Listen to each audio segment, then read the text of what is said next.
Você acredita que se uma pessoa é médium, ela é obrigada a desenvolver? E em casas mal assombradas, você acredita nisso? A resposta para essa e outras perguntas você confere agora. Olá, estamos começando mais um programa Diálogo Espírita e meu convidado de hoje é José Augusto de Martino, que vai conversar conosco sobre os segredos do Espiritismo. Tudo bem, José Augusto? Tudo bem, Ana. Como vai?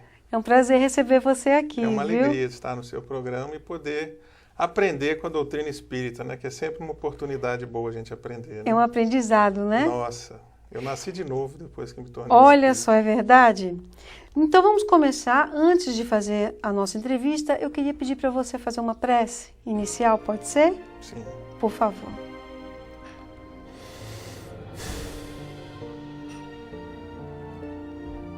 Jesus, amigo, mestre querido, mais uma vez estamos aqui reunidos em seu nome para aprender sobre a doutrina espírita.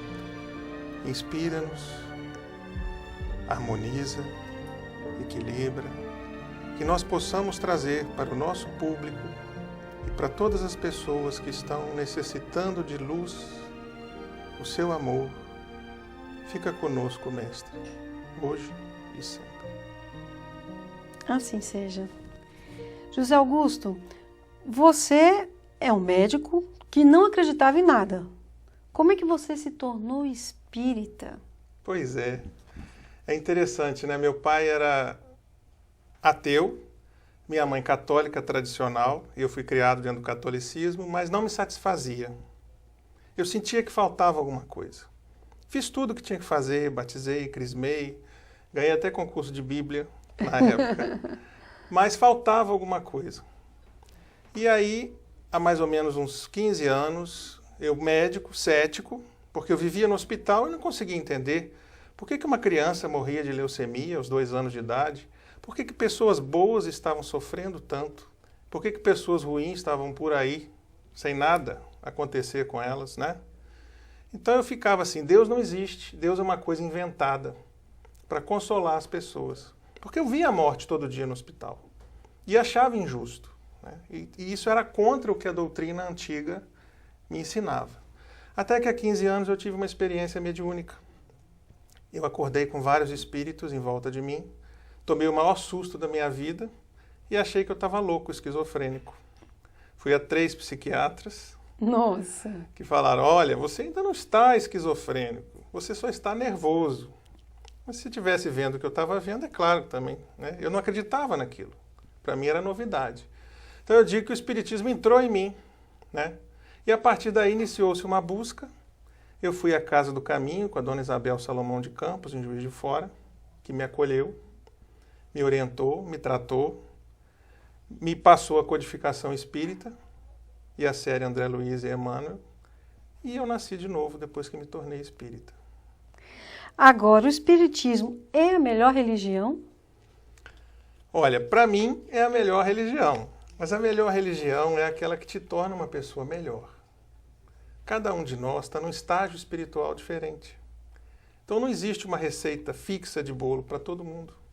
Tem pessoas que frequentam a doutrina espírita e não se sentem bem, não se encaixam, não se aprofundam. Então ficam lá e às vezes mudam de religião, mas ele nunca foi espírita.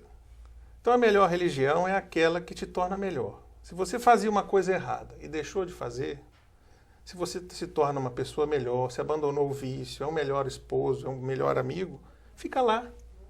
Você está crescendo espiritualmente. Agora aquele que está numa religião há 20 anos e não mudou nada, será que é a melhor religião para ele? Com certeza não, né? Agora, existem casas mal assombradas? Existem. Se você pegar o livro dos médiuns, você vai ver uma descrição detalhada sobre isso. Da mesma forma que os espíritos se apegam às coisas, às pessoas, eles também podem se apegar a lugares. Então pode acontecer de um espírito gostar de um determinado lugar ou ficar aprisionado lá. Então, por exemplo, no livro Céu e Inferno, você tem o espírito de Castelnaudary que cometeu um assassinato e fica preso na residência, onde ele cometeu o assassinato, revivendo o crime. Mas nem todo mundo é ruim. Há casos de espíritos que são apegados à casa. Por exemplo, você pode chegar numa casa onde uma velhinha morou lá a vida toda, ela desencarna e permanece lá, achando que ainda está na casa dela e ali pode-se acontecer uma série de fenômenos. Ô José Augusto, você chegou a escrever alguma coisa a esse respeito? Chegou a pesquisar? Eu tenho alguns livros publicados. Certo. Mas sobre essa parte de pesquisa, não. Por quê? Quando eu comecei a pesquisar os fenômenos, eu estava assim, com a seguinte intenção: eu vou convencer as pessoas. Eu vou provar que existe espírito. Então eu vou fotografar, eu vou filmar e eu vou convencer o mundo que existe isso. Então eu comecei as pesquisas, vocês vão ver nas fotos que nós trouxemos. Tem uma pesquisa no necrotério, foi feita no necrotério do hospital em Juiz de Fora, onde estavam acontecendo alguns fenômenos. Nós fomos para lá com 4 câmeras digitais e numa delas, com a luz apagada, eu cobri as janelas com lençóis. Sim. Nós conseguimos captar a metade de uma face semi-materializada. Nossa. E o médium que recebeu a comunicação, ele nos disse que era o espírito de uma criança que estava ali há 15 anos. A mãe tinha internado para fazer uma cirurgia, estava grávida, e ela desencarnou, e o espírito da criança, confuso, ficou ali cristalizado e provocava aqueles fenômenos. Nós fizemos um tratamento e aquele espírito foi libertado. A outra foto que eu trouxe também foi durante a evangelização em Cardoso Moreira. Nós captamos um globo de luz, que a gente chama isso de orbe. Então é um globo de luz luminoso, bem próximo à entrada. Existem falsos globos luminosos, falsos orbes. Então, para quem faz esse tipo de pesquisa, ele tem que saber a diferença, porque um grão de pólen no ar, um grão de poeira, um inseto voando, sujeira na lente. Então, existem várias coisas que podem ser confundidas com espíritos e que não são espíritos. Então, é uma pesquisa muito detalhada. Quando eu captei essas fotos, eu fui correndo no centro espírita, convencido, e mostrei a Dona Isabel. Eu falei: Dona Isabel, olha aqui, vamos para a televisão, vamos mostrar para todo mundo, nós conseguimos provar que existe. Ela falou assim: meu filho, isso está cheio aqui. E você não vai convencer ninguém. Porque hoje, com esses programas de computador, de edição... É verdade. Os fantasmas que são fabricados são melhores que os nossos, né? É verdade. A qualidade. Então alguém pode chegar: não, você montou essa imagem, você editou isso, você criou isso no Photoshop. Eu estava lá, eu sei que a minha foto é autêntica, mas eu não vou conseguir convencer ninguém. Então nós interrompemos esses trabalhos em função disso e em função também, porque alguns espíritos estavam me acompanhando até a minha casa. E o meu filho pequeno já estava: papai, olha ali uma bolinha, olha lá, papai, uma bolinha, ela foi para lá. Então aí já estava havendo um prejuízo no meu lar e eu tive que interromper o trabalho. Agora, José Augusto, se uma pessoa é médium, ela tem que desenvolver? Não. Kardec diz que todos nós somos médiuns. Na codificação está, em maior ou menor grau. O que acontece é que o médium mesmo, o ostensivo, ele já nasce médium. É orgânico. Então ele vai ter contato com o mundo espiritual desde pequeno. A gente chama isso de mediunato. É como se fosse aquela pessoa que já nasce com talento musical. E a outra pessoa, ela pode aprender música, mas nunca vai ser tão boa quanto aquele que já nasce com talento musical. Quem tem mediunato tem que aprender doutrina espírita e, se quiser, depois exercer ou não. Mas as pessoas que estão desequilibradas, estão apresentando alguma coisa mediúnica, a última coisa que eles têm que fazer é desenvolver. Porque se for numa casa espírita mal orientada, eles vão ser o quê? Alvo de obsessores. Vão ser dominados por espíritos, fascinados. E o médium inexperiente é muito difícil depois de você tirar ele disso. Nós tivemos um caso lá em Miracema, no estado do Rio, uma boa médium, que chegou um dia e falou assim: olha, eu não preciso estudar mais. O doutor Bezerra de Menezes agora me acompanha o tempo todo. E ele responde diretamente o que eu preciso. Você já pensou ter o doutor Bezerra online? Gente, é muito chique, hein? Um caso de fascinação. É verdade. Então ela estava fascinada, foi enganada por um espírito que tomou a forma do doutor Bezerra e até o momento ela ainda está assim. Não, a equipe não conseguiu convencê-la de se tratar. Então é muito sério quando um médium inexperiente entra num processo desse tipo. Agora, o que fazer quando se suspeita de uma doença espiritual? Existem vários tipos de doenças espirituais. Eu tenho uma palestra só sobre isso, um seminário só sobre isso. Mas existem doenças que são só nossas, existem doenças que são compartilhadas, existem doenças kármicas, existem doenças educativas, existem doenças que são mistas. Então, na suspeita de uma doença espiritual, a pessoa tem que, primeiro, procurar a medicina convencional, fazer seu tratamento, fazer todos os exames, e aí sim vai procurar um tratamento espiritual, sem abandonar a medicina convencional. Usar a medicina da terra e a medicina do céu, as duas juntas. Muito bem, José Augusto. Certas casas que apresentam bons trabalhos, às vezes adotam posições e tratamentos diversos. Muitos alegam curas com esses procedimentos. Como proceder em relação a estas casas? O Espiritismo é filosofia, ciência e religião. Então Kardec diz que o Espiritismo ele nunca vai acabar porque ele sempre evolui junto com a ciência. Se a ciência provar que em algum ponto o Espiritismo está errado, fiquemos com a ciência. Então nós somos uma religião progressista, que está sempre acompanhando as coisas. Se surge um novo tratamento que não está na codificação, nós temos que investigar. É papel do espírita fazer ciência, registrar os fenômenos, fazer uma pesquisa e ver se aquilo está sendo benéfico. Porque à medida que a gente evolui, o espiritismo evolui, os espíritos superiores trazem novas informações. Então, se um tratamento está funcionando, está registrado, está pesquisado, talvez seja o caso de nós sistematizarmos, diferenciando daquele tratamento de mistificação. Claro. Que algumas casas, às vezes se perdem pelo caminho e são dominadas por obsessores e se desviam da doutrina espírita. Agora, o ensinamento espírita deve ser forçado às crianças? É uma coisa que deve ser imposta? Ou até quando os pais podem intervir nisso? Isso é complicado, né?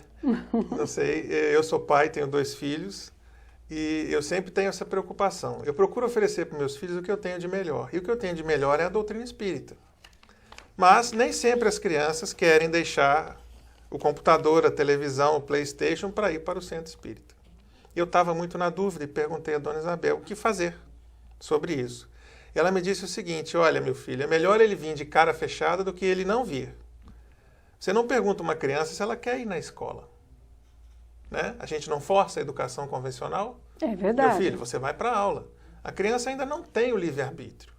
Mas o melhor é o quê? Primeiro você argumentar, tentar convencer a criança que aquilo vai ser bom para ela. Se não for possível, aí você vai usar a sua autoridade de pai. Mas muitas vezes eu uso um recurso em casa que funciona bem, que é usar as parábolas. Eu pego o Nélio Lúcio, pego o Irmão X, vários contos, vou com eles para o quarto à noite, leio e comento. Então é uma forma de fazer a formação moral, de evangelizar sem forçar. E também ter contato com eles, porque a gente hoje fica muito ausente às vezes. Que é o ideal, Sempre o diálogo, Agora, deve o espírita renunciar à sua crença na busca da paz, no trabalho ou no lar? Será que o espírita verdadeiro deixa de ser espírita algum dia? Eu não acredito. Quando o cônjuge, por exemplo, você é espírita, seu marido não é, ou vice-versa, como é que se procede nesse caso? Nós temos um caso em Juiz de Fora que o marido trancava a esposa em casa para que ela não fosse para o centro espírita. Nossa. Então eu relembro o caso de Joana de Cusa, que é a psicografia de Herculano Pires, onde ela vai até Jesus, o marido dela adorava os deuses naquele tempo, e ela queria seguir Jesus, e tinha uma série de problemas com o marido. E Jesus a aconselha que permanecesse com o marido. E ela faz uma história muito bonita de resignação, porque para a gente exercer a fé espírita, você não precisa gritar, nada. É só fazer a sua prece e ter o conhecimento aprofundado. Você pode ser espírita em casa, no trabalho, em qualquer lugar. Então, a gente já nasce no núcleo familiar, que é talvez a nossa missão principal. Nós não podemos nos desviar dessa missão por outra. Muitas pessoas, às vezes, se internam no centro espírita e abandonam a família. E quando chegam em casa, tem surpresas. Então, deixar o espiritismo, não. Mas não abandonar a missão do lar. Conciliar, Conciliar as duas coisas. Eu acho que é o melhor caminho. É o melhor, Agora, algumas pessoas aceitam como verdade obras de origem mediúnica sem qualquer comprovação doutrinária. Temos o direito de orientar essas pessoas quanto ao que ler e ao que ver? Orientar, sim. Proibir, não. O que acontece é que, às vezes, algumas casas não têm muito critério em divulgar, por exemplo, uma psicografia, uma pintura mediúnica, uma escultura, uma obra qualquer de origem espiritual ou que se acredita ser de origem espiritual. Isso aí pode acabar com a credibilidade de uma casa. Porque você recebe uma mensagem, a pessoa fala assim, isso aqui é falso, e pronto, todo o trabalho bom que aquela casa faz vai para o espaço. Então é muito importante que se tenha critério na hora da divulgação. Eu trouxe 3 quadros de uma casa espírita, não quero citar o nome nem o nome do médium, mas que são 3 pinturas de pintores famosos. Vocês vão olhar na tela e vão observar, não precisa ser expert em arte para dizer que a pintura é muito semelhante, são as mesmas casinhas, o mesmo estilo de pincel. Como que pode 3 pintores diferentes fazerem aquilo? Faltou critério na divulgação da casa. É verdade que os espíritos treinam primeiro o médium. Então ele pode estar num processo de treinamento. Pode ser um caso de animismo também. Mas então, nesse caso, o que você tem que fazer? O dirigente da casa fala assim, olha, essa obra ainda não pode ser divulgada. Você está numa fase de treinamento. E também lembrar que as obras mediúnicas elas não podem render nenhum provento para o médium. Se a obra é mediúnica, ela é de autoria espiritual. Sem dúvida. Então tem que ser doada para alguma casa, em benefício de alguma instituição. Agora explica pra gente. Muitas pessoas vêm aos centros espíritas solicitando assistência e quando melhoram, desaparecem. Só retornam quando a situação piora de novo. Além do exemplo que podemos usar para estimular nelas a reforma íntima. Isso é muito comum, né? A gente ainda é muito egoísta, né? A gente vai no centro espírita para pedir para a gente, para resolver o nosso caso, para os espíritos ir na nossa casa fazer uma faxina. E aí as coisas melhoram, a gente larga para lá, não volta mais.